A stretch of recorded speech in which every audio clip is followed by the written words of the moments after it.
हर हर महादेव दोस्तों, आप सभी को सावन के महीने की ढेर सारी शुभकामनाएं। दोस्तों, आज हम इस वीडियो में बात करेंगे कि सावन सोमवार का व्रत कैसे करें, इसकी संपूर्ण पूजा विधि क्या है, इस दिन आपको क्या भोग लगाना चाहिए और कौन से मंत्र का जाप करना चाहिए। सावन सोमवार व्रत के नियम क्या हैं, ये व्रत आपको निर्जला रखना है या फिर फलाहार, व्रत का पारण आपको कब करना चाहिए, व्रत कब खोलना है।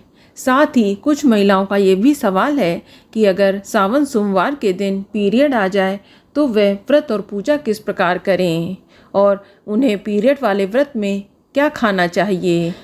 तो इन सभी विषयों की डिटेल जानकारी आपको इस वीडियो में प्राप्त होगी।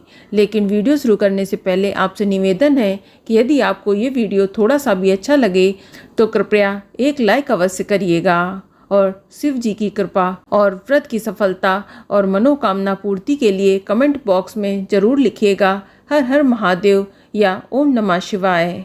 तो चलिए बात करते हैं सावन सोमवार व्रत की। दोस्तों, सावन का महीना भगवान भोलेनाथ को अत्यधिक प्रिय है। इस महीने में भगवान शिव जी की पूजा अर्चना करने से सारी मनोकामनाओं की पूर्ति हो जाती है और इस महीने में पड़ने वाले सोमवार तो बेहद ही फलदायी माने जाते हैं, क्योंकि सावन का महीना और ऊपर से सोमवार का दिन दोनों ही भोलेनाथ को बेहद ही प्रिय हैं। बहुत से लोग सावन के सोमवार से 16 सोमवार के व्रत की भी शुरुआत करते हैं या कुछ लोग सिर्फ सावन सोमवार के व्रत रखते हैं। जो भी व्यक्ति सच्चे दिल से सावन सोमवार का व्रत रखता है उसकी सभी मनोकामनाएं भोलेनाथ अवश्य ही पूर्ण करते हैं। ये व्रत पुरुष और महिलाएं दोनों रख सकते हैं। अगर किसी के विवाह में विलंब हो रहा है तो वह सावन सोमवार के व्रत जरूर रखे। इसके प्रभाव से विवाह में आ रही बाधाएं दूर होती हैं। अगर कोई सुहागन महिला सावन सोमवार का व्रत रखती है तो उसे अखंड सौभाग्य की प्राप्ति होती है। साथ ही पति को अच्छा स्वास्थ्य और जीवन में खूब तरक्की भी मिलती है। या जो कुंवारी कन्या इस व्रत को रखती हैं तो उन्हें सुयोग वर की प्राप्ति होती है। साथ ही जिन लोगों के जीवन में कोई कष्ट चल रहा है, कोई परेशानी चल रही है, तो वह भी इस व्रत को रखकर अपने जीवन में चल रही परेशानी से छुटकारा पा सकते हैं। अर्थात आपकी जो भी मनोकामना है, आप उस मनोकामना पूर्ति के लिए एक बार सावन सोमवार का व्रत अवश्य रखें। भगवान भोलेनाथ की कृपा से आपकी कामना पूर्ण अवश्य होगी। लेकिन उससे पहले ये जानना बेहद ही जरूरी है कि सावन सोमवार के व्रत के नियम क्या हैं। तो एक बात बताना चाहूँगी कि सावन सोमवार व्रत के एक दिन पहले ही यानी कि रविवार को आपको बाल धोकर स्नान कर लेना है। और ध्यान रखें कि बाल धोने के बाद आपको सात्विक भोजन ही ग्रहण करना है। इसके बाद आप प्याज लहसुन से बना हुआ भोजन ग्रहण ना करें और इसी दिन से ही अपने आचार विचार को सात्विक रखें। साथ ही पूर्णतः ब्रह्मचर्य का पालन भी करें और रात में भोलेनाथ का ध्यान करते हुए सोएं। अगले दिन यानी सोमवार के दिन व्रती को प्रातःकाल सुबह जल्दी उठना चाहिए और स्नान करके स्वच्छ वस्त्र धारण करने चाहिए। इस दिन हो सके तो हल्के रंग के कपड़े पहनने चाहिए। इस दिन सफ़ेद, पीले या कोई भी हल्के रंग के वस्त्र धारण करें। बस ध्यान रखें कि कोई भी डार्क कलर ना पहने। इस दिन काले, नीले, भूरे इन रंगों को अवॉइड करना चाहिए। अब आप सबसे पहले एक लोटे में जल लेकर सूर्य देव को जल अर्पित करें और अपने घर के मंदिर की साफ सफाई करके गंगा जल छिड़ककर शुद्ध कर लें। इसके बाद आप सफ़ेद आसन पर बैठ जाएं और पूजा करते वक्त आपका मुख पूर्व या उत्तर की दिशा में होना चाहिए। सबसे पहले आप व्रत का संकल्प लें। संकल्प लेने के लिए आप अपने दाहिने हाथ में थोड़ा सा जल, पुष्प, अक्षत लेकर व्रत का संकल्प लें। साथ में अपना नाम, गोत्र और स्थान भी बोलें और जिस भी मनोकामना के लिए आप इस व्रत को धारण कर रहे हैं उसको बोलते हुए आप व्रत का संकल्प लें। संकल्प पूर्ण होने के बाद आपके हाथ में जो भी पुष्प, जल और अक्षत है वह भोलेनाथ के आगे छोड़ दें। अब आप अपने घर पर शिव पार्वती की पूजा करें, समस्त शिव परिवार की भी पूजा करें और यदि आप पूजा शिव मंदिर जाकर करना चाहते हैं तो आप शिव मंदिर जाकर भी पूजा कर सकते हैं। आप शिवलिंग का जला अभिषेक अवश्य करें। दोस्तों, शिव जी की पूजा प्रदोष काल में करना बहुत ही उत्तम माना जाता है। आप हो सके तो शाम को पुनः स्नान करें और शिव जी की पूजा करें। ये आपके ऊपर है कि आप पूजा सुबह या शाम किस टाइम कर रहे हैं। वैसे आपको पूजा सुबह और शाम दोनों टाइम ही करनी चाहिए। एक टाइम आप जलाभिषेक करके दिया बाती भोग आदि लगा सकते हैं और एक टाइम आप डिटेल में पूजा अवश्य करें। साथ ही सावन सोमवार की व्रत कथा भी पढ़ें। दोस्तों, आप समस्त पूजन सामग्री एक जगह एकत्र कर शिव मंदिर में जाएं, या अगर घर पर आपके शिवलिंग है तो आप शिवलिंग की भी पूजा अवश्य करें। हो सके तो आप चौकी लगा लें या फिर आप घर के मंदिर पर ही जो शिव पार्वती की फ़ोटो रखी है वहाँ पर भी पूजा कर सकते हैं। अगर आप चौकी लगा रहे हैं तो चौकी के ऊपर सफ़ेद रंग का वस्त्र बिछाएं और शिव परिवार की और शिवलिंग की स्थापना करें। चाहे तो आप इस दिन पार्थिव शिवलिंग बनाकर उसका भी पूजन कर सकते हैं।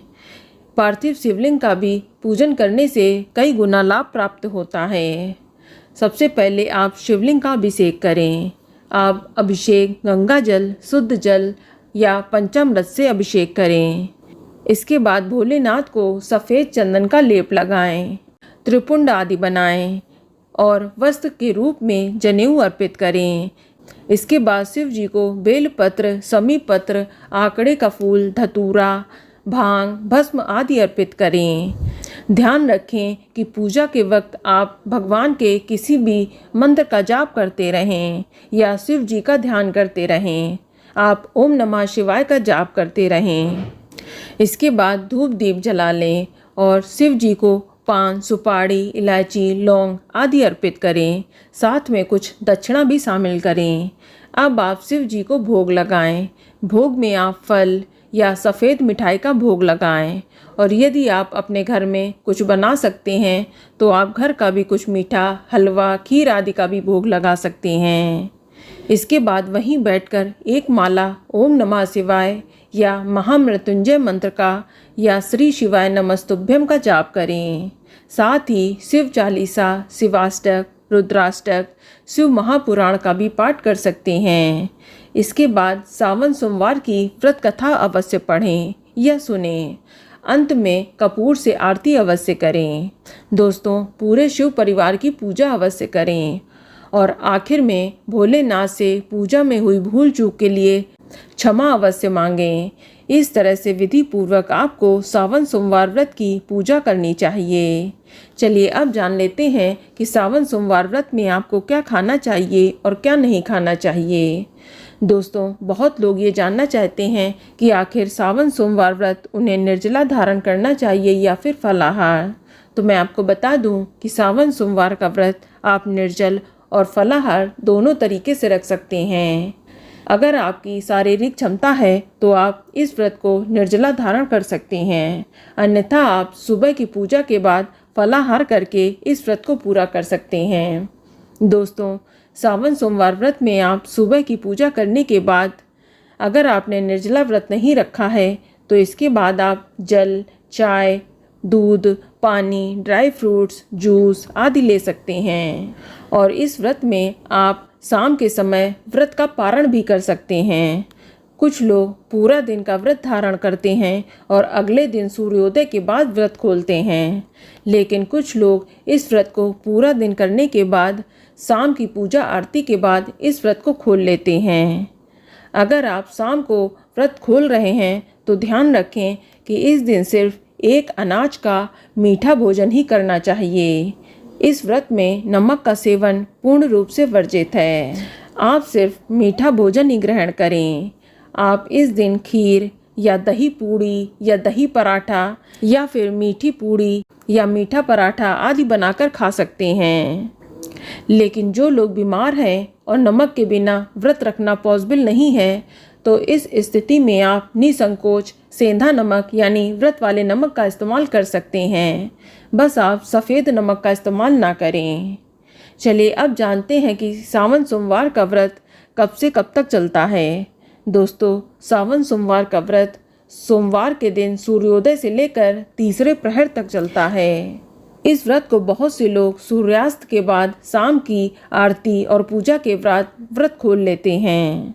और एक बात बता दूं कि जिस दिन व्रत हो उस दिन व्यक्ति को सत्कर्म ही करने चाहिए, अन्यथा आपको व्रत का पूरा लाभ नहीं मिलता है। इस दिन व्रती को गलती से भी लड़ाई झगड़ा, घर में क्लेश आदि नहीं करनी चाहिए। किसी की बुराई चुगली नहीं करनी चाहिए। बड़ों का अपमान नहीं करना चाहिए। इस बात का ध्यान रखें। चलिए अब बात करते हैं कि यदि सावन सोमवार के दिन किसी महिला को पीरियड आ जाए तो वह व्रत और पूजा किस प्रकार करे। दोस्तों, यदि किसी महिला को सावन के पहले सोमवार के दिन पीरियड आ जाए तो वह चाहे तो इस व्रत को स्किप कर सकती है। वह नेक्स्ट मंडे से व्रत स्टार्ट कर सकती है। और यदि आपके बीच में पड़ने वाले सोमवार में पीरियड आ रहा है तो ध्यान रखें कि आपको इस दिन सिर्फ व्रत रखना है, लेकिन आपको पूजा नहीं करनी है। आप चाहें तो पूजा अपने घर के किसी भी सदस्य से करा सकती हैं। बस ध्यान रखें कि आप व्रत जरूर रखें, आप इस व्रत को छोड़ें नहीं।